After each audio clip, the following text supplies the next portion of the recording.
Well, I don't know how old I was or what Supreme Court case decision was the one that got me really interested in the history of the Supreme Court and the different interpretations of the United States Constitution. But when Eric Segall came into my life, our life, so much changed because I really feel like we kind of went through our own constitutional law course and have been ongoing as long as I've been talking to him. And it's for that reason that I continue having these conversations with Eric Segall. And I think I'm just going to continue to make them exclusives, just the interview, if you will. This doesn't really fit in with Can You Talk Real Quick, where I'm talking to one person about a specific issue that might be relevant to the time. And I don't know how to make the rules around and brand these shows, but I do think that when I talk to Eric Segall, it's almost always special. I almost always learn a lot from them. And so many of you, I think, in no small part, subscribe to this program because you love the conversations that we have. But today's is really fascinating. I actually think I made some pretty good, smart points during this conversation. Usually I'm asking more questions. Sometimes we argue a little bit, but we talked about economics and other issues around democracy, as well as the fact that he got into a fight with the Scalia family. It got very ugly on Twitter. We start there. We also talked about very important case that the Eighth Circuit just decided about voting rights and how that will most likely go to the Supreme Court. The history of voting rights, always important to be reminded by Segall or anybody about the history of voting rights in America and the threat that they continue to be under by Republicans. And we also talked about a case that will be argued today in front of the Supreme Court that deals with the ability for the SEC and other government agencies to regulate commerce and more. Great conversation that then went into several other issues about economics and his dad's business and my thoughts on a few of these things. I think you're going to love this one. It's a long one, a little over an hour, but it's certainly worth it. I edited it a little bit for you, but mostly, as always, with Eric Segall, I leave it all there for you. If you haven't read his books, get both of them, Supreme Myths and Originalism as Faith. Listen to his podcast, Supreme Myths. Follow him on Twitter and on TikTok, where he's got a really popular account giving different lessons and answering questions and more. Right now, let's do it with the Legal Eagle, Eric Segall. There he is, the Legal Eagle, Eric Segall. Look at you getting in it with Antonin Scalia's son. I know you don't want to talk about this. You said, we don't need to. This is gossipy goodness. And his daughter-in-law, two different people. What are you doing? You mixing it up on social media? I'm not doing anything. I issued I will talk about this quickly and then move on. I thought this is the only thing we would talk about for hours. I have a live audience waiting to ask questions about your conflict with the entire Scalia family. What have you done? I sent out a tweet saying to believe that originalism is a good thing, you must not believe. And then I listed about 10 incredibly prominent people, including non-liberals like Eric, like Judge Posner and his son Eric Posner, who by no definition are bleeding heart liberals or anything. But they were all over the political spectrum. They were all really famous. Some were journalists, some were law professionals. I did not mention Scalia in this tweet. I did not mention it in the tweet. His son, he's like 17 children. One of his sons came after me with a kind of a snarky, quick tweet, which I overreacted to. And I admit that I overreacted to it. Oh. The reason I overreacted to it was because years ago, a different son of Scalia really attacked me personally. And that guy works at Gibson, Dunn, and Crutcher, where I worked as well. And he had treated me completely unfairly. And for about 20 minutes, I thought they were the same person. So I thought this person was coming at me again for no reason. Again, I didn't mention him at all, or Scalia for that matter. Okay. So that was my mistake. When I overreacted to the second Scalia son coming after me, a daughter-in-law of Scalia started coming after me, and that was really silly. But I could handle that. What has been really difficult, Pete, and I'm going to be serious for 30 seconds. Last night and this morning, I seriously thought about getting off Twitter. really. About getting off of Twitter. You trailed off. And I'm still thinking about it. Yeah. Because the army of people who came at me with the most personal, awful invectives. Yeah. I've blocked more. Okay, this is a true statement. I've blocked more people in the last 2 days than the last 10 years. Yeah, well, good. I mean, listen, I got called a pedophile 1,000 times a second for like 2 weeks. I remember. And, you know, it's not real. None of these people are coming up to say that to your face. And why are you reading all that garbage? Keep posting your stuff. We like you there. I don't know. What amazes me also is I didn't mention Scalia. Like that wasn't part of my original tweet. So I don't, but then I found myself sending to Scalia's daughter-in-law my major, long, most viewed blog post ever, well over 10,000 views or something, on the Scalia mythology that haunts America. And it's a very long piece setting out in specific detail his racism, sexism, and homophobia. And then I got, and maybe correctly so, called on the carpet for sending that to her. But she challenged what I was saying. So I said, maybe you should read about your father-in-law from somebody else. And then I regretted doing that. The whole thing was a mess, and it's over. But you got down in the gutter with the Scalia clan, and I think that's where you got to be sometimes. I don't mind you being there. It's the world that we live in, and you have choices, and you made them, and so be it. You also role modeled some behavior there by saying, maybe I overreacted. But I apologized publicly on Twitter. I did. Yeah, but that's good. That's fine. People see that stuff. You're never going to get like a huge positive reaction for being a grown up. But I give it to you right here, and within a whole audience of people applauding you as well. So there you go, Segall. Don't worry about it. Don't beat yourself. You beat yourself up over these things, and you know why you do that? Because you're such a good person, and because you're such a good person, it makes me and others better as well. You're a role model of a man. So take it easy on yourself. Okay, thank you. Thank you, my friend. And one postscript to this. I mean that. I'm not kidding around. Joe Biden, no malarkey. I know you mean it. No malarkey. And I really, really mean thank you. One postscript. So before I wrote my piece also, a couple fuck years the ago, Scalias.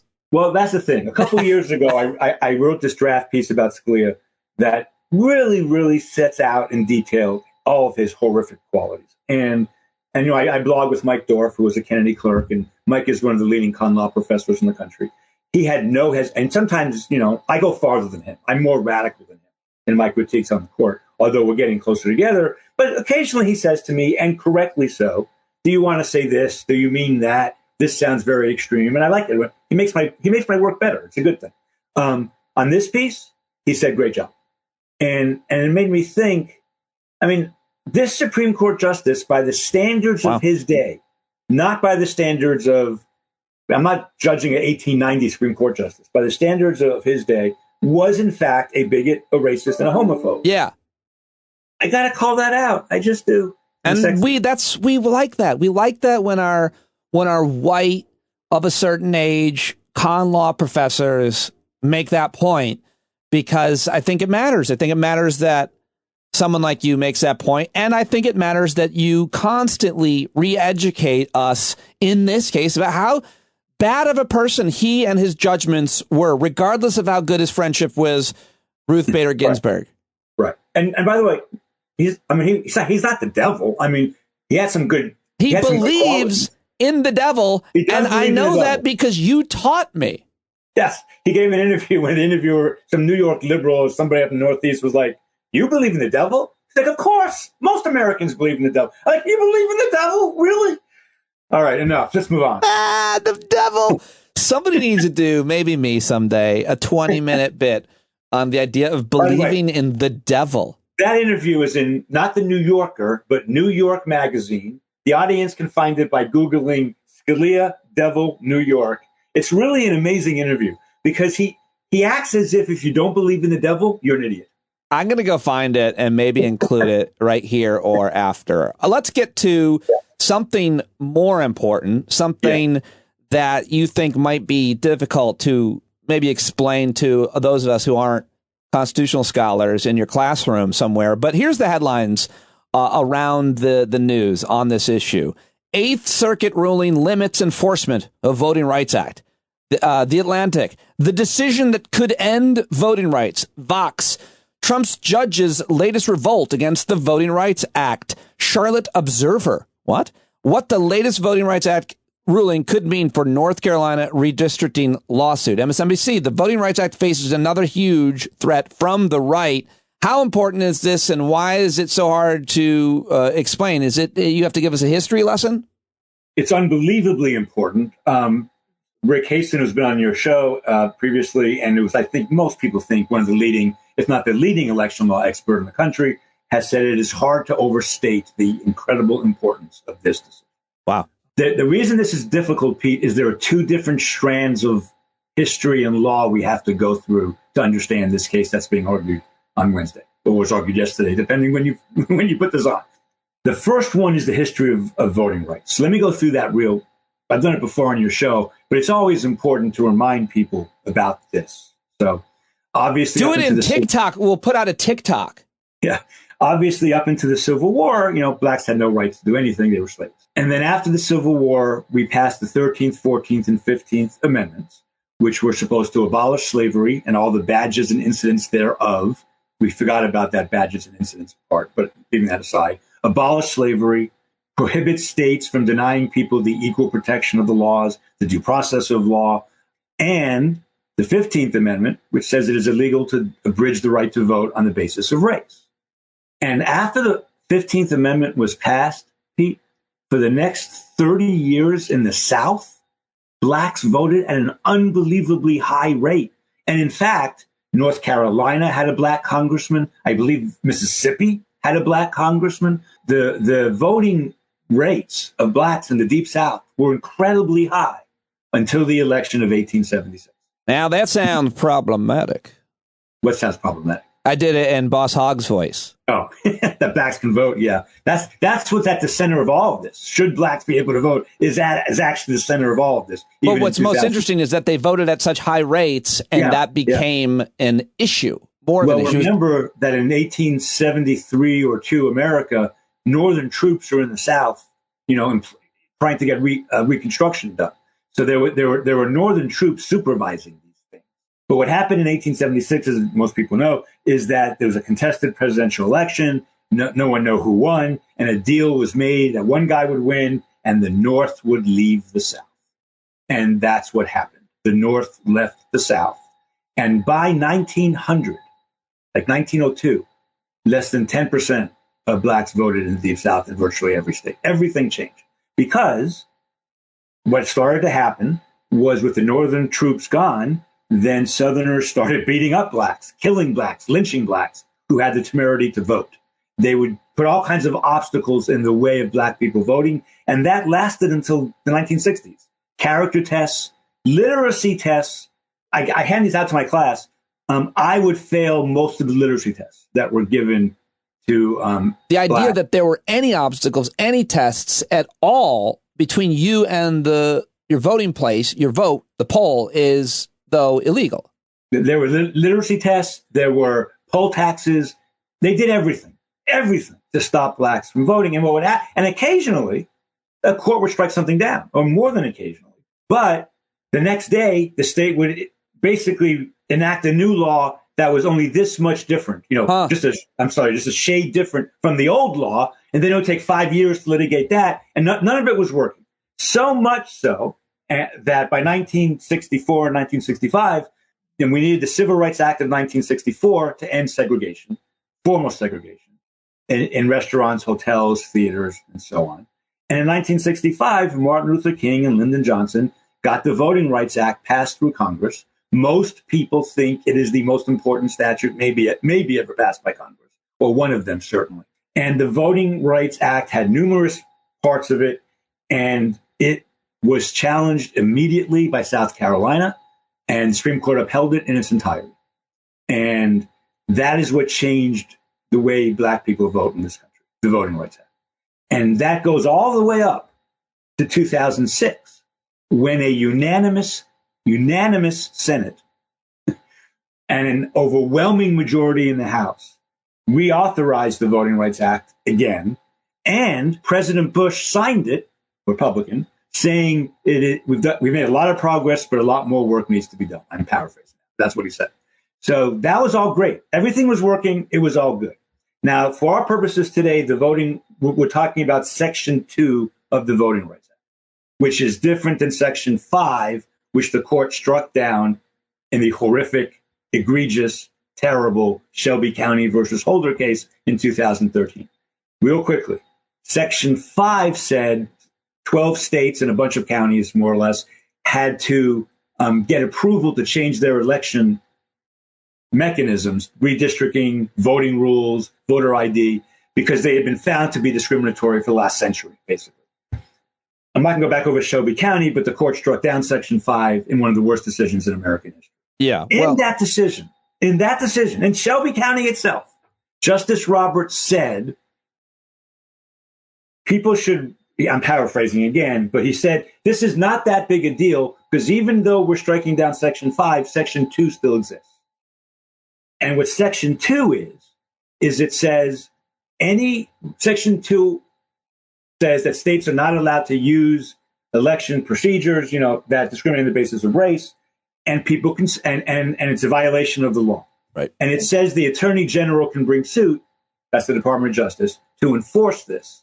But from the very beginning, from 1965 forward, the question was, the sub-issue was, could private people at the NAACP bring suit under Section 2 of the Voting Rights Act? And the answer in every case ever was yes. So now I have to go back and explain that part of it. Federal law can work in two different ways. The Congress can say car companies cannot build their cars in a way that hurts the environment in this way and that way, or they delegate to the executive branch the authority to make rules about that.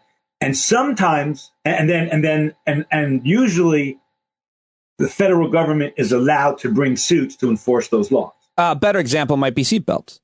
Sure. The question is, can private people sue to enforce those laws? Sometimes Congress is really clear about this. So Title VII of the Civil Rights Act of 1964 prohibits employment discrimination based on race and gender and national origin and religion. And it clearly says if you're a person who is fired or not promoted or whatever because of race or gender, you can sue. So there's no issue there. We know private citizens have a right to sue. Okay? And a lot of federal laws work that way. Congress says the following is illegal, and anybody injured by conduct that violates this law can sue. Securities laws, same thing. If a securities broker commits fraud against you, you have a right to sue them because Congress gave you that federal right. Okay. But sometimes Congress makes something illegal, but doesn't say who can sue to enforce it, or doesn't explicitly provide that private individuals can sue. And that's the Voting Rights Act. The Voting Rights Act under Section 2, there's no question, and this case doesn't challenge this. The Attorney General of the United States can always sue under Section 2. He is referred to, or she is referred to in Section, in the statute. And they have the Civil Rights Division in the Department of Justice, which is not primarily, but certainly for that. Well, unless Justice Thomas is heading it like he did in the 80s when it's to suppress the vote, not to get the vote. Oh, yeah, or Trump's people, yeah. Or Trump's people. All right. So since 1965, the vast majority of Section 2 suits that challenge something a state has done, in this case, the Arkansas NAACP is saying Arkansas redistricted in a way that was based on race that violated Section 2 of the Act. Most of these cases have been brought by private citizens or private, social interest groups like the NAACP, not the federal government. Okay, and the lower courts, the Supreme Court, everyone has assumed that's okay. And there's a lot of technical reasons why that's true, which maybe we'll get into, but they've all assumed that's fine. Private people can sue. Just last term, in the big case out of Alabama that surprised everybody, when the Supreme Court struck down something Alabama did under Section 2, in that case, it was a private person who sued. And the court just decided the case. Now, the fact remains that the Voting Rights Act does not explicitly say that private people can sue. But from most of American history up until 1970s, late 1970s, but certainly in 1965, when the Voting Rights Act was adopted, the law on this was very different, Pete, than the law today. When I say this, the law on who gets to sue to enforce federal law when the law doesn't say who gets to enforce it. And it used to be that this was the test. If allowing private people to sue would further the purposes of the law, then we're going to let people sue. And that was the state of the law in 1965 when Congress passed the Voting Rights Act. That's completely changed now. And the Rehnquist Court and the Roberts Court have completely overruled not the Voting Rights Act, but that. And now the court never finds that private people can sue unless Congress explicitly says so. And that's the rule today for today's laws. I don't think that's right. I think it's a bad way of doing things, but that's irrelevant. That is the law today. But it wasn't the law in 1965 when the Voting Rights Act was adopted. So this. So let me just, one more thing. Yep. In 1982, Congress amended the Voting Rights Act in a very, very important way. Again, irrelevant to this issue today, but amended it in a really drastic way for the good. And in the legislative history, both the House and Senate Judiciary Committees, both said, of course, we've always intended a private cause of action to exist for private people to sue. And largely because of that legislative history, it's just assumed this is what Congress wants. Congress wants private people to sue to enforce this. It's great if the federal government does it, but they're busy and they can't monitor all 50 states. And the way this is enforced is through people like the NAACP. So until recently, every court to look at it has just assumed or held that, of course, Section 2 of the Voting Rights Act can be enforced by individual people and even the Fifth Circuit. Yes, you heard me. The Fifth Circuit just held that a few months ago. The Fifth Circuit, the crazy one, the loony one, the nutty one, the Judge Ho Circuit. The Eighth Circuit went the other way. And what the Eighth Circuit basically did was ignore everything I've just said about the history of voting rights and the history of the Voting Rights Act. And it said, today, we do not find private causes of action for private people unless Congress explicitly says so. Congress didn't explicitly say so. Therefore, no private right of action. Here it is. Here's the Atlantic. Yesterday, a 3-judge panel from the Eighth Circuit Court of Appeals concluded that Section 2 of the Voting Rights Act, a law that made America a true democracy for all of its citizens, does not allow private parties to bring lawsuits challenging racial discrimination in voting, which is how the law has worked since it was passed. The decision would effectively outlaw most efforts to ensure that Americans are not denied the right to vote on the basis of race, as the 15th Amendment demands. But as we know, Eric, the 15th Amendment is arguably one of the greatest accomplishments of the Republican Party, and that's what they've been having this long-standing campaign to undo. Is that right? Yes, yes, they've been trying to. Shelby County injured it, didn't kill it, but injured it severely. This case would almost kill it. If the Supreme Court affirms the Eighth Circuit, what that means is no one can bring suit under Section 5, which was actually the major part of it, which was the biggest part of this law. That's already been neutered by the Supreme Court. And only the federal government could bring suit under Section 2, even though for 50 years, private citizens like NAACP have been allowed to sue under Section 2. What's really going on here is an effort to undo the progress that's been made. Yes.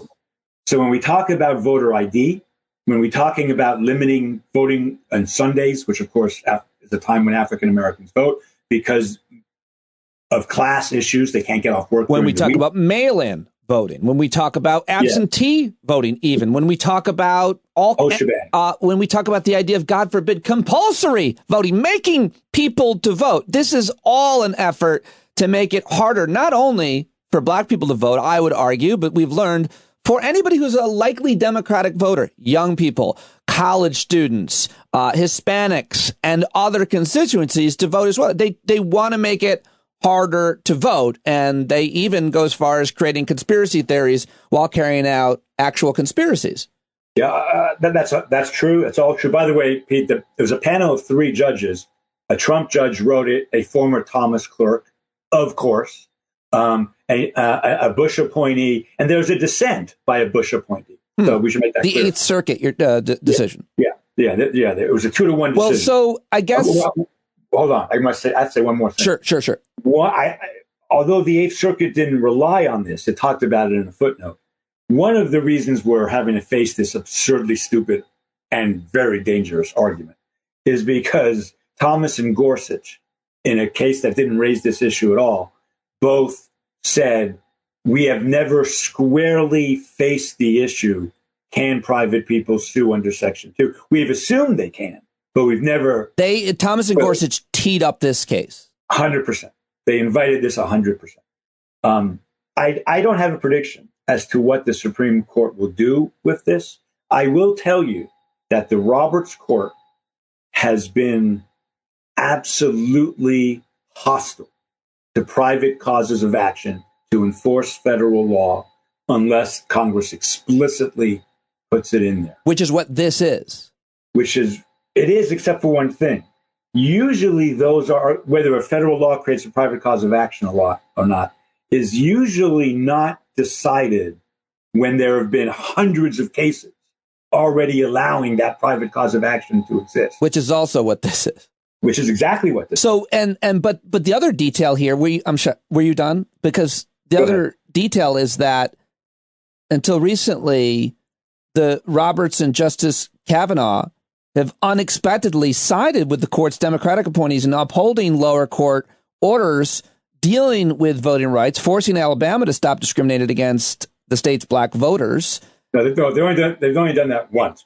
Okay, so there's only one case where they unexpectedly sided with the Democratic appointees with voting rights. Hold on. Let me be clear. There are a couple other like shadow docket things, but let's focus on the most essential point.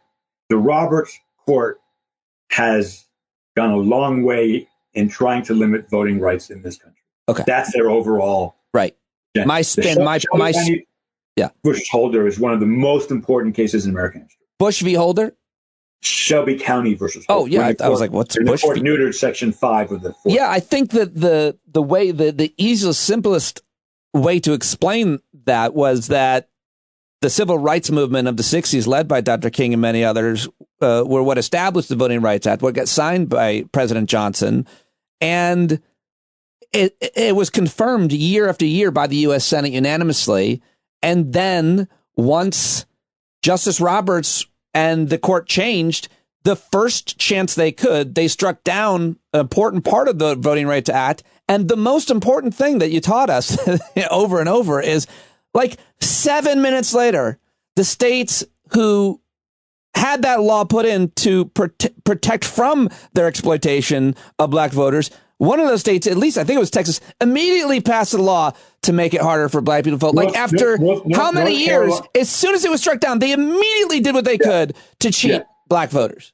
Well done, Pete. Yes, North Carolina and Texas both did it, I think, the next day. Might have been next week, I'm not sure. But then a bunch of other, and Georgia went to town, prohibiting people from giving water to people online and other stuff. Yeah, the red states went to town after Shelby County. Let's back up just 1 second, Pete. The Voting Rights Act had two substantial enforcement mechanisms. One was certain states and some counties in other states had to get pre-clearance to change their election laws because of their sordid and terrible history of literacy tests, character tests, beating up blacks at the polls, all that stuff. That was the major way this was done. Pete, there was a reason why they did it that way. Something I said earlier. Throughout the 20th century, courts would strike down racist voting laws, but then the states would do the same thing the next day, and the next day, and the next day, and it was all a whack-a-mole game where one court would strike it down, they pass a law, it would take 5. So this pre-clearance idea was crucial. It was because of your history of voter intimidation, of racism in voting, you're not allowed to change your voting procedures without permission from the federal government. Because of the 15th Amendment. Make that a national, federally able to be enforced rule, and it's a game changer. Because without it... It was a game changer. It was a game changer. So these people now complaining, by the way, Republicans, I don't know if you've heard the talking point, I'm sure you have, but we don't need national voting rules. We need state by state voting rules. And by the way, states have a lot of leeway in the way that they can vote. I think it should be mentioned, but you can't make it, well, you can't violate the Voting Rights Act, or you weren't supposed to, and now you can. Well, the key thing, I think the most important thing to remember is, unlike a lot of constitutional law cases, the facts here, the relevant facts, are pretty undisputed. Even in Shelby County, Justice Roberts went through the history I went through with you earlier, that the 15th Amendment didn't work, that states use all kinds of intimidation, violence, and bogus laws to stop blacks from voting. And that's why the Voting Rights Act was passed in the first place. That history, I've never seen it contested. The Eighth Circuit doesn't contest that history. I mean, it's just, so the idea that Congress in 1965 would have passed this law and not allowed private people to sue is ridiculous. The 1982 legislative history confirms that. And even the Fifth Circuit has said, we've allowed these cases for 50 years. Why would we stop them now? It doesn't make any sense. So I hope the court reverses this case, Pete. It is a very big deal. Professor Hayson is right about this. I think it's 50-50. When will it be argued? Well, first of all, when a court of appeals panel of 3 judges issues an opinion, then the loser can appeal to the entire Eighth Circuit, which is like 10 or 11 judges. I don't know how many.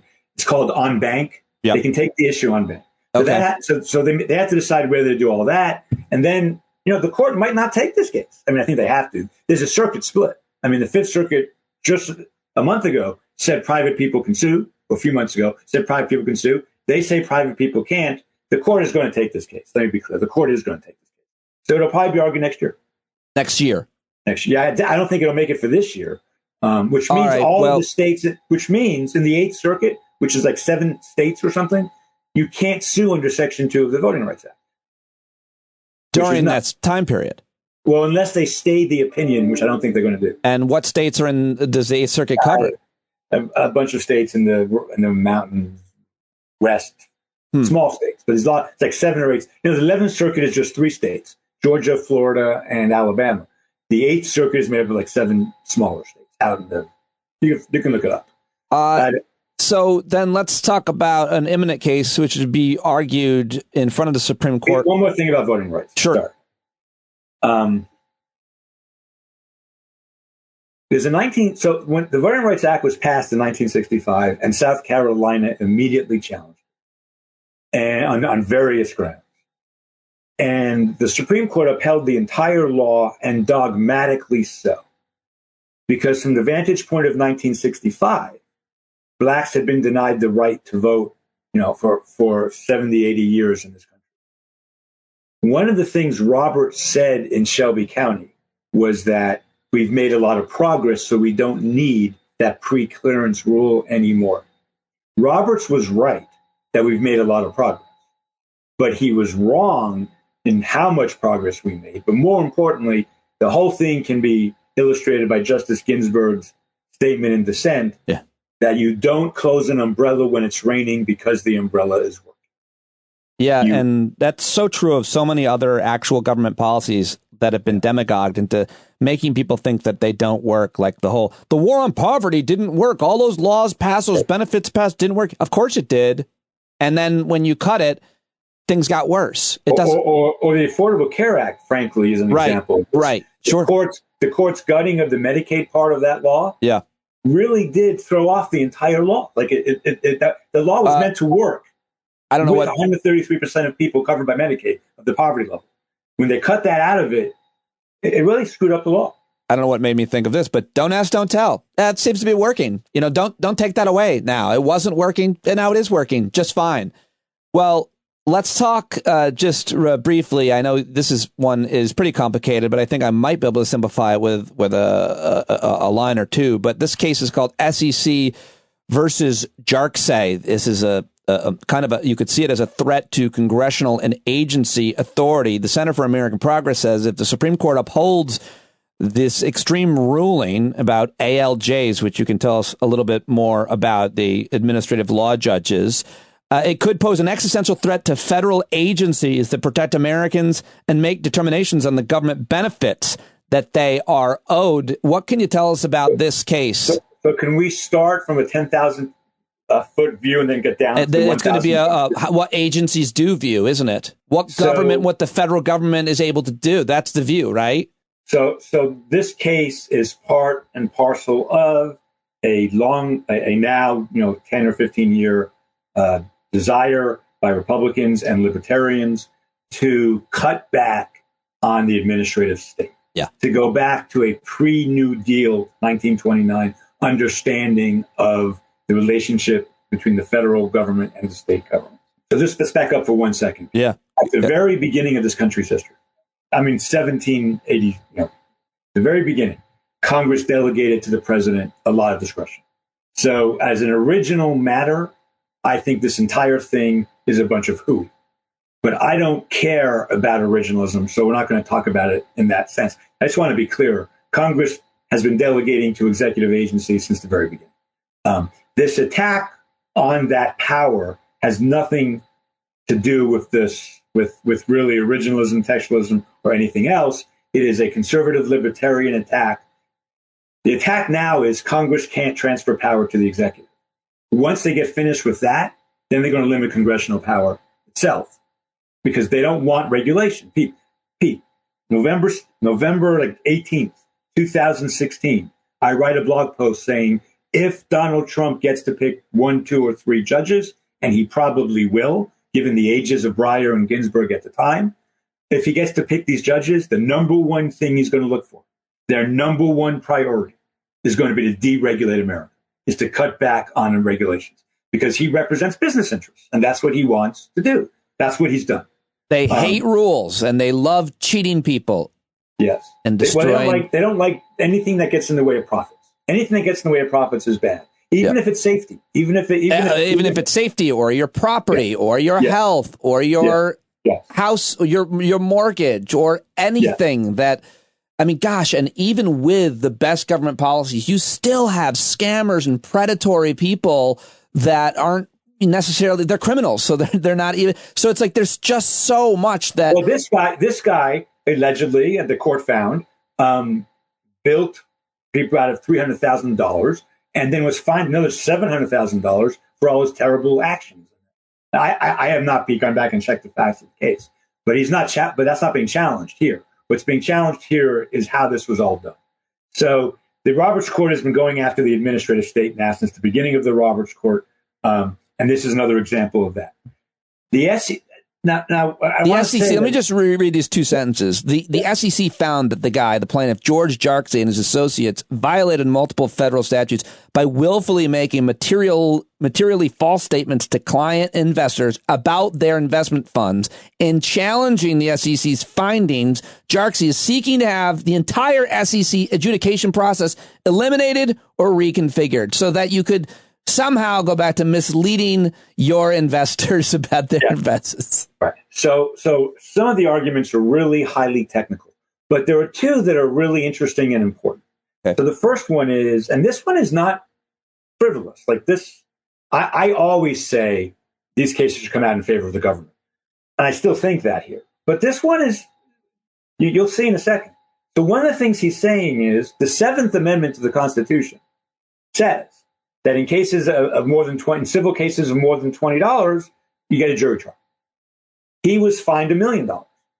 And he's saying the government cannot penalize me $1 million without giving me a jury trial to determine whether or not I violated federal law. And I hope your first impulse should be, well, maybe he's right. Like if the government is going to fine somebody $1 million, maybe that person has, if I sue somebody for $1 million, Segall sues them for a car accident, they have a right to a jury trial. If the government sues them for $1 million, maybe they should get a jury trial. That's not frivolous. But here's the reason why it's hard. The court has consistently held for a very long time that provision only applies to suits at common law, like, battery, trespass, breach of contract would be a big one. It only applies to those kinds of common law cases. Yeah, but I'm sure theft is one. But what if you're stealing your investors' money? Theft. let me finish. What the court has said is if Congress gives you a new right, which the security laws do, the securities laws give customers, rights they didn't have before, whatever.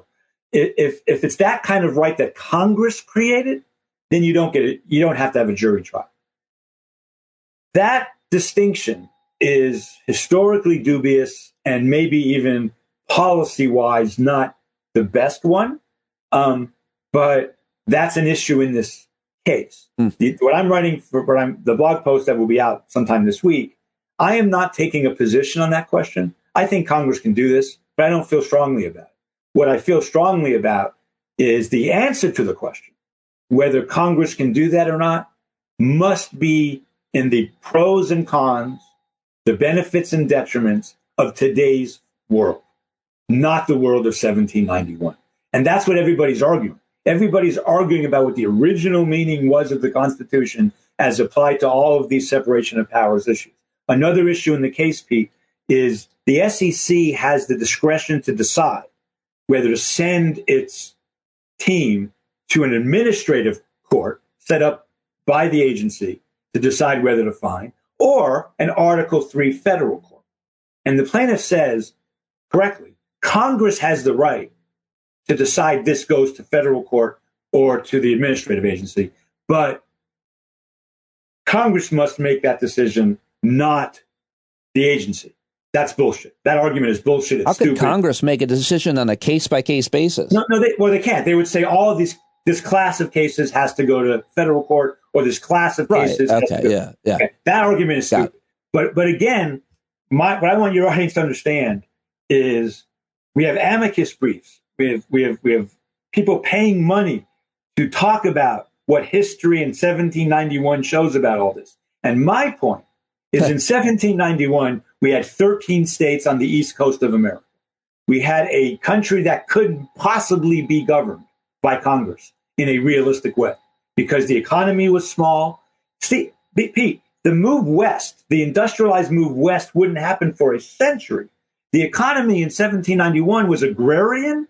It was local. It had nothing to do with interstate commerce, very little to do with interstate commerce. We have much more in common with Russia today than 1791 America in terms of the slaveholding part of the economy. I mean, women couldn't be part of the economy. I mean, everything was different. So what country would go back 200 years to a whole different world? Yeah. We now have 50 states, over 3,000 miles, plus Alaska and Hawaii, and there's no way Congress can do the job. I'm sure you've talked about this, and I'm sure, but so much of our commerce, our activity, our socializing, so many of the crimes that are committed against us, and many of the business opportunities that we are able to leverage are because of smartphones and the internet. Right. And that's all commerce among the states. That's all stuff Congress can regulate. The question here is not whether Congress can regulate. That's coming down the road if the Roberts Court stays in the same, if the personnel stays the same, that's coming. Challenge to Congress's power. But before that, what they're going to try to do is say, so the major questions doctrine we've talked about is this wholly made up thing that Congress has to delegate with great specificity when it allows the executive branch to answer major questions. We don't know what a major question is. We don't know how much specificity, and that entire rule is anti-originalist, anti-textual, and makes no sense at all because, Pete, do we really think Congress is going to solve the real problems that we have? They can set goals. Let's limit air pollution. Let's limit this, that, or the other thing. Let's make our highways safe. Whatever. The interstate highway system needs to be safe. That requires decisions. What are the roads made of? How often are they repaired? What about bridges and tunnels? All of those decisions can't be made by Congress. They don't have time. The Department of Transportation needs to be able to make that. Yes. And that is a federal agency that has control from the executive branch of the government, and they want to change that. What they would say, they meaning the people behind this movement, is we're simply interested in making sure Congress passes laws and the president executes laws, not that the president passes laws to. That's what they would say. That's not their real motivation. They don't want laws, period. They don't want laws by anybody. So the first step is to get, well, because Pete, if Congress, think about it. Yeah. And by the way, Justice Breyer said this once in a famous dissent. A lot of people have said this. If the only choice Congress has is to legislate complicated issues with specificity or not legislate at all, what are they going to do, Pete? They're going to legislate with specificity. No, they're not. They're going to not legislate at all. They don't have the time, the power. I got it wrong. You got it wrong. They're not going to legislate at all. Thereby, the administrative state goes away. Thereby, businesses are free to pollute. Businesses are free to hurt their workers. Right. All that stuff. So this one case that's argued this week is a serious challenge to the administrative state. And the Roberts Court wants to turn back the administrative state. And they're doing it on the backs of originalism. And none of that makes sense for two reasons. One, originalism doesn't support this. Just like affirmative action, people. Yeah. Originalism does not support striking down affirmative action, but they did it anyway. Originalism does not support cutting back the administrative state, but they've done it already.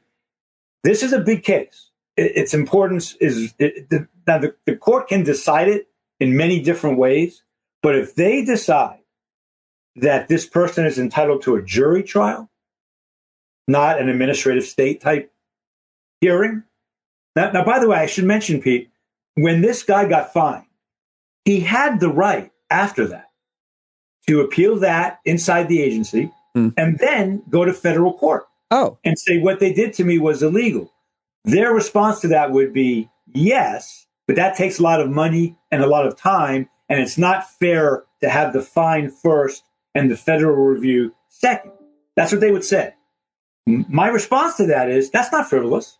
And a reasonable person could agree with that, but a reasonable person could disagree with that and say no. In fact, what got us into the Great Depression was a lot of misbehavior in the securities, stock market type things. And this is all, everything about the Securities Exchange Commission is about not having another Great Depression. Well, and it's really important they have the power to do this. And here's my final point on that. Better just to point to 2008, the thing that we actually lived through and that has destroyed our actual lives of people listening now, not dead. Yes. And when I say reasonable people can disagree, the next sentence needs to be, so Congress gets to decide. When reasonable people can disagree, judges shouldn't come in and run the rule. We should say, no, Congress decided this was a good idea. There's nothing in text that prohibits it. There's nothing in history that really prohibits it. Right. So this is all just values of the court. And today's values are libertarian, which is exactly what I wrote 1 week after Trump was appointed. Yeah. So what infuriates you and leads us to be similarly infuriated is this idea that if you're going to be an originalist, then be consistent. Yes. And the real rule, as I'm hearing you say, one way of saying is they want no rules at all. So the real ideology, I should say, is to not have laws that constrain them from making profits no matter what, doing whatever they want. And originalism is just used as a way to argue and it's just a sleight of hand. And it really is not. So often it is inconsistent or completely antithetical to the argument of originalism. So the most famous separation of powers case in history, I think most law professors would agree with this, was a case in 1953, if it's 52, don't sue me, where Harry Truman seized the steel mills because there was going to be a nationwide strike and the Korean War was going on. And Truman's lawyers said, look, if we can't get steel, our men and women are going to die. And we need to have this steel. So until they work out the strike, the federal government's going to take over those mills and produce the steel. The court struck that down. But the most important opinion there was an opinion by Justice Jackson, who is uniformly considered one of the great justices of all time. And Pete, I want to read to you, if you don't mind, what he said in that case. Yeah. Okay? What he said in that case, this is a direct quote. This is the most important opinion in any separation of powers case in American history. That's Segall? That's most scholars. No. Most scholars would say Justice Jackson's opinion in the steel seizure case is the most important opinion in separation of powers history. And this is what he wrote. Just what our forefathers did envision, or would have envisioned, had they foreseen modern conditions, must be divined from materials almost as enigmatic as the dreams Joseph was called upon to interpret for Pharaoh. A century and a half of partisan debate and scholarly speculation yields no net result, but only supplies apt quotations from respected sources on each side of any question. They largely cancel each other. That is one of the most famous justices in the most famous opinion in separation of powers history. That's what we should do. We should recognize what he said, that smart people can find in history anything they want, and they will, that we can't recreate that history. It's like Joseph's dreams, interpreting the dreams of the pharaohs, and we should leave that behind. And what he then went on to do was have a very interesting and helpful discussion about whether we should allow the president to seize private property in today's world under today's conditions. Now, I actually disagree with Jackson's conclusion, but it doesn't matter. His reasons were the right ones. He said giving the president this much power is just going to hurt our country in the long run. It's a terrible idea. And went through all these prudential considerations, not text, not history, just policy. And that's one of the greatest justices of all time. The Roberts Court is doing exactly the opposite. And if Trump were reelected and this were to change, he would be able to go, that's mine now. Right? Like, I mean, is that paragraph great, though? I mean, it is. I mean, it's a little bit. It's the kind of thing I want to see and read a few more times. It's a poet. It's obviously very thoughtfully he's just saying history written. But separate as it applies to the separation of powers, I think I need more. Yeah, he's just saying modern conditions are too different. We can't go back in time to figure this stuff out. Right. And if Hamilton, Madison, Jefferson had known that the United States was going to be 3,000 miles big with Alaska and Hawaii and 50 states and the superpower and have an interconnected economic entanglement with the rest of the world, if they had known all of that, would they have given Congress more power? Yes, of course they would have, because they know 50 states you can't compete with other countries individually. It has to be country by country. I want to explore that some more. Has anybody written that kind of? There's been 1,000 articles written about it. Yeah. About if those who had written the Constitution would have known about 50 states and. Well, there's a lot of art. Well, so the most serious originalist work on this has been done by 2 University of Michigan law professors in a joint article that's like 100 pages long. It's basically a mini book, and it goes through. It assumes originalism is the proper way of deciding cases. Neither of the people who wrote it think that, but they assume that it is. And they went back, and what they showed was no. Right. In the beginning, Congress did all kinds of things that are similar to the things. They wrote the article to disprove the idea that originalism being implemented in 2023 America is stupid.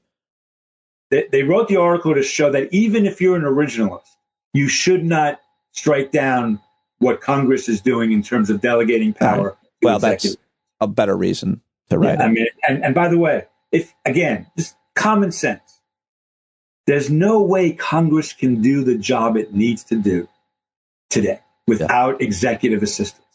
By the way, Pete, I don't know if I think I've told you this before. We are so far away from the Congress makes the law, the president only executes the law idea. We are so far away from that and have been for so long. I wrote a law. Segall, me. I did. I wrote a law. No one voted for me. No one ever knew who I was. Have I told you about this? I don't think so. But when you were working in government? I can do it in 4 minutes. You want me to do it? Sure. So I'm working for the Department of Justice. They know someday I want to teach, and they know I'm interested in constitutional law.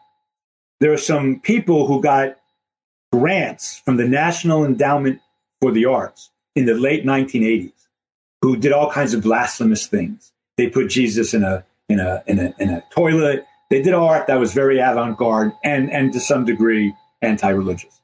So Strom Thurmond, Jesse Helms, a bunch of other crazy people passed a law saying the National Endowment for the Arts is no longer allowed to fund, quote, obscene art. Executive branch, you figure out what obscene means. So I was minding my business in my office, working on the 10 cases I had to litigate, when I got a call from my direct superior saying, put on your jacket, put on your tie, we're going upstairs. And what upstairs meant was you're going to either the Attorney General himself's office or the Deputy Attorney General's office. We ended up going to the Deputy Attorney General's office, second in command.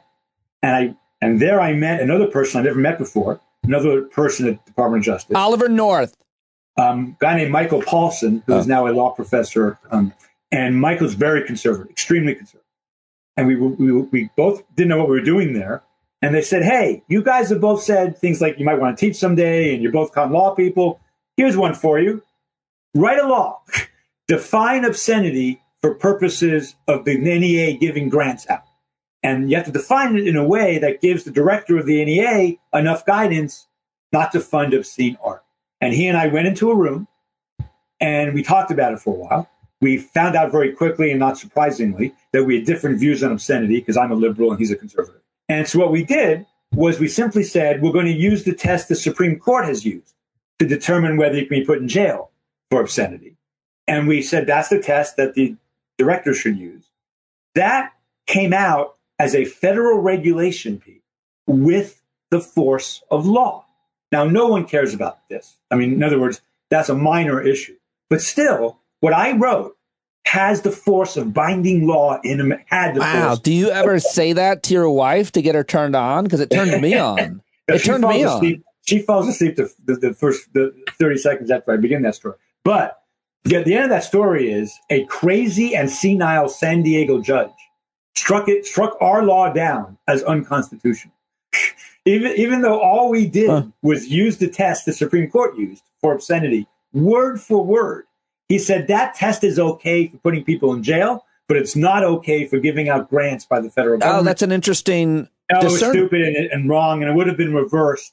Oh, I like that. I like that, Justice. You should have that judge on your podcast. But I think he's dead. Oh. I'm pretty sure. I'm sure he's dead. Oh. But the Congress repealed the law 3 months later, so it all became moot. So can the NEA, National Endowment for Arts, fund obscenity? I believe they can today. Good. I'm not positive. Here's my point. Every day, thousands of people in the executive branch, for the EPA, for HUD, for NASA, for the SEC, every day, these regulations are made, and they make up the bulk of federal law. The bulk of federal law is not made by Congress. It is made by executive branch agencies, because there's no other way for our system to work. And that is a change from the 1791, but it's a necessary change. It's an important change. It has to be. Says you. We're going to undo all that. Yes. We're going to go back to the days between 1900 and 1936. The Supreme Court struck down, depending how you count, somewhere between 100 and 250 laws about minimum wages, overtime rules, recognition of unions, safety conditions for workers. This was what was called the Lochner era. And all of that striking down played a role, of course, in leading up to the Depression. But more importantly, that is what led Franklin Delano Roosevelt to go on the biggest media of the day in 1937, the radio, which everybody listened. There's no TV, no internet, just radio. Everybody listened. And said, and I quote, "We have to save the country from the court. We have to save the Constitution from the court." That's the president of the freaking United States of America in a nationwide address. And then he threatened to pack the court because he was so angry about it. And we're just fighting that war all over again now. Like what Roosevelt accomplished was for the next 60, 70 years, the Supreme Court was hands off when it came to these issues. And now the Roberts Court is trying, the Cato Institute, libertarians, they want to go back to that 1920 period when minimum wage laws, overtime laws, safety laws were all unconstitutional. Where are you on children in the workplace? I generally, by the way, in 1917, 16, or 15, the Supreme Court overturned a federal law prohibiting child labor, which meant that until that case was overturned, which it was 20 years later, Kids worked in mines, coma, and factories under horrific conditions. And they liked it. They loved it. That case is not talked about enough, Pete. When we talk about Supreme Court evils like Dred Scott, which of course was terrible, and Shelby County, which is terrible, and Plessy versus Ferguson, which upheld separate but equal, was terrible. Citizens United. They're all terrible cases. But that case, the Hammer versus Dagenhart case from 1917 or within a year of that, led to children working in factories and coal mines for decades longer than they should. That's how much evil this institution can do. And more importantly, that's how much deregulation can do. And you've been on top of this from the beginning. From the first, I just want to say this before we finish. From the first day I met you, long before Trump was even, a figment in our political imagination, I hated him for other reasons. You have emphasized and stressed how important it is to regulate business. Otherwise, it's interesting. I mean, I thought that because I read a lot of different, people who had written a lot about the court's role, which is why I got so interested in your work. But also, I tried to tell people, to warn people not to be so educated and influenced by their own personal experiences in life when they come to conclusions about how they feel about, what government's role should be in things. But the truth was, I directly or indirectly have been screwed over, in different ways. I think to me, 2008 and the deregulation of the financial industry, which I did a long deep dives in for years, interviewed all the authors and the historians of banking regulation and so on, David K. Johnson and so many others, that, I was underwater. We were so screwed when we bought this house as a result of what the banks were able to do, not to mention pollution and climate and what fossil fuel industries are allowed to do and so many others. And that's why it's always hard to understand conservative points of view that want to give those industries and companies more power other than those who own actual businesses, and hate laws in general. But like, if you're not that person, it's like, why are we not all on the same page against the pharmaceutical industry when they produce dangerous drugs? So really well said. I would just add one sentence, but it's a really important sentence or a couple sentences. So my friend Ilya Somin, who teaches law. Go ahead. Educate me on why smart people feel this way. Yeah. So Ilya will respond to you with all kinds of policy arguments that are not stupid, saying that, okay, so you get more government regulation, that raises the cost of doing business, that hurts poor people because prices go up. He would argue that people can vote with their feet and that the state should be free to experiment with this kind of thing, and the federal government shouldn't be ramming it down their throats, and all kinds of other arguments that you and I don't agree with, but are not stupid.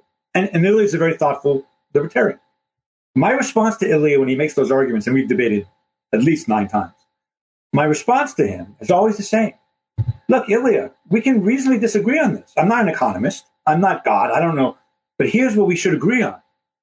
We should vote on that. We should let Congress decide on that. Yeah. We don't delegate those issues to Justice Roberts or Justice Sotomayor. Neither one. Can I just say that is a policy question for voters to decide. It is not for the court. I find it deeply offensive when people say they can vote with their feet. They're smart enough. People are not smart enough. And hear me out. It's not a Americans are dumb, people are dumb argument. It's this. When you are a predator, you groom, in this case, a consumer to get this credit card. David K. Johnson wrote a whole book called The Fine Print. So when somebody makes the argument, people let people decide.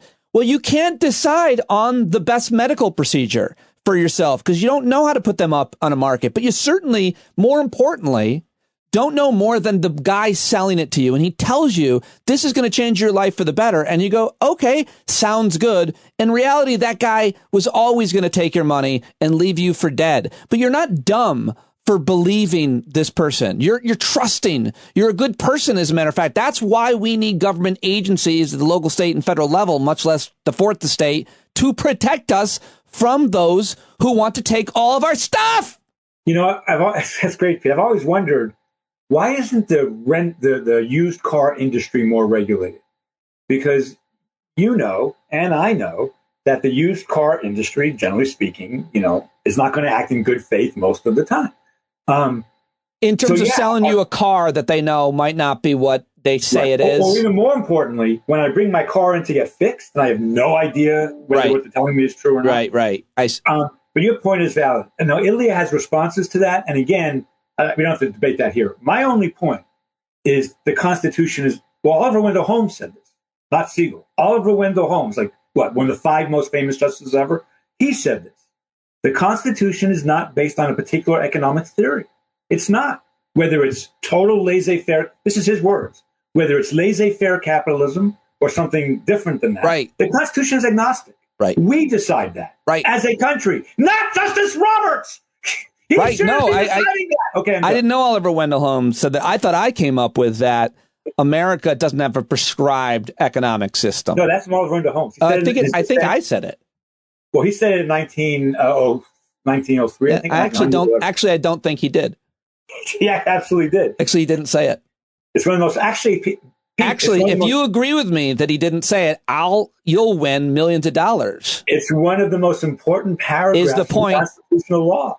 The Constitution is not based on a particular economic theory.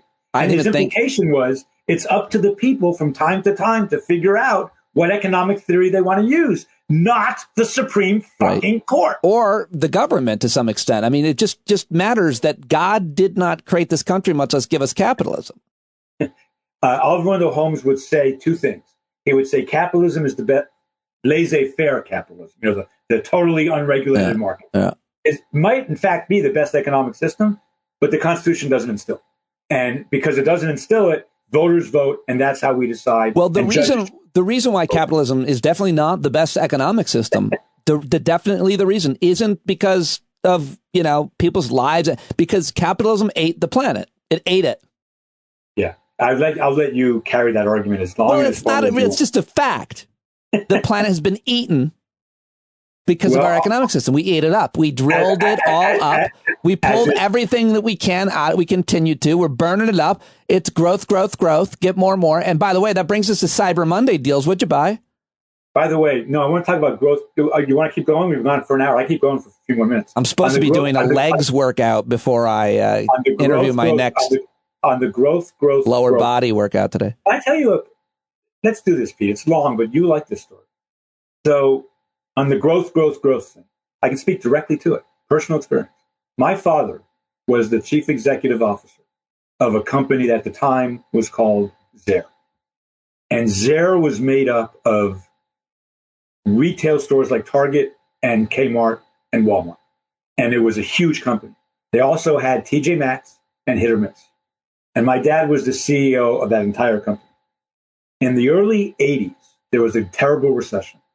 And that made stores like Zare and Target and those kind of, it really hurt them.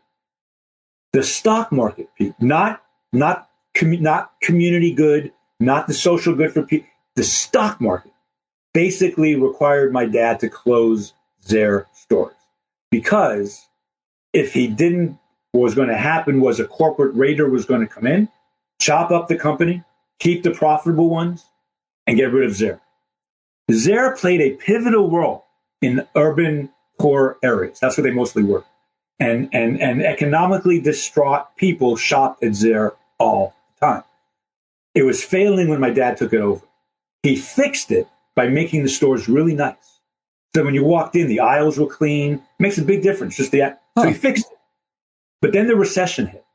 And my dad knew he could weather that storm if he wasn't taken over by a corporate raider. But he was going to be taken over by a corporate raider. So he had to close their stores because unless this is the growth, all stock market companies, if you're on the stock market, publicly traded companies, you have to grow. It's not enough to make a profit. You make 15% every year. It's my dad was making 20% every year until the Great Recession hit. He could have made it again. But no, he didn't have time to do that because our economy is based on the stupid stock market. So my dad's conflict was this. We're talking about thousands of workers who he was going to have to fire. Not fire, but the stores were going to close. Yeah.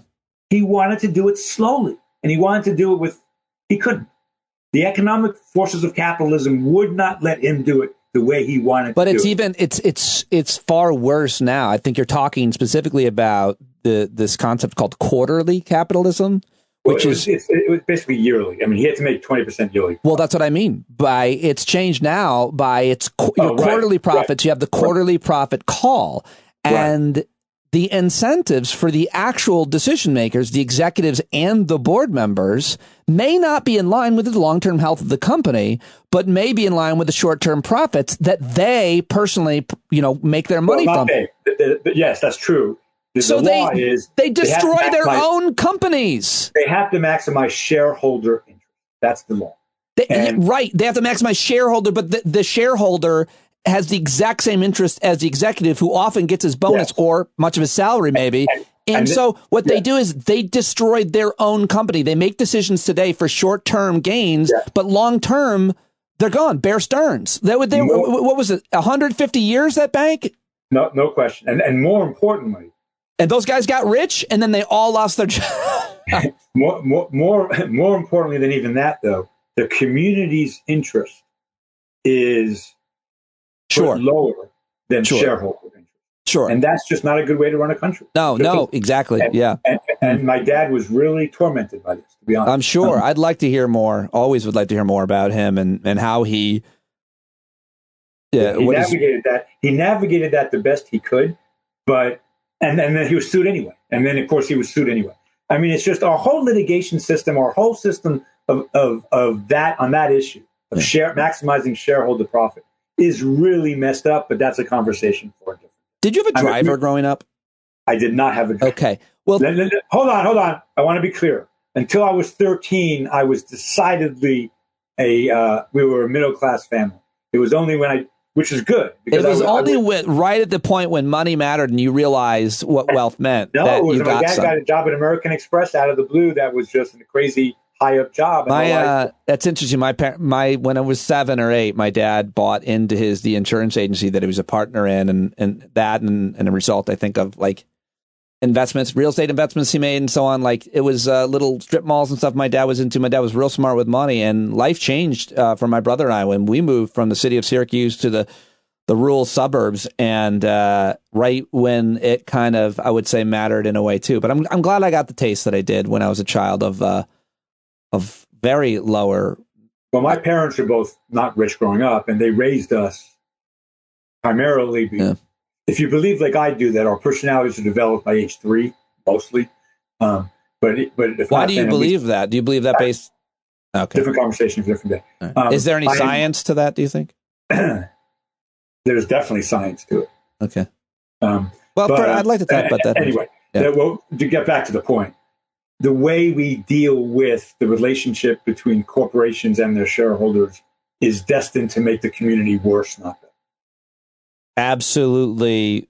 And the community being, I would argue, you could say easily a local community, but you could also argue. In my dad's case, it was a national one. But you could argue the global community, because that's about climate. It's about trade. But I have an idea. Let's talk about the economy in 1791, when all they had were boats that would go over the ocean. I mean, it's such a stupid. The idea that we should govern our country today by a 1791 economy is too stupid. Although there is some argument to get back to sails, because they might actually be more energy efficient. Giant sails on tankers. I defer to you on that. Yeah. I'm happy to do that. Segall, I'm going to go do lower body. This was awesome. Yeah. Thank you, my friend. Thank you very much, buddy. Take care.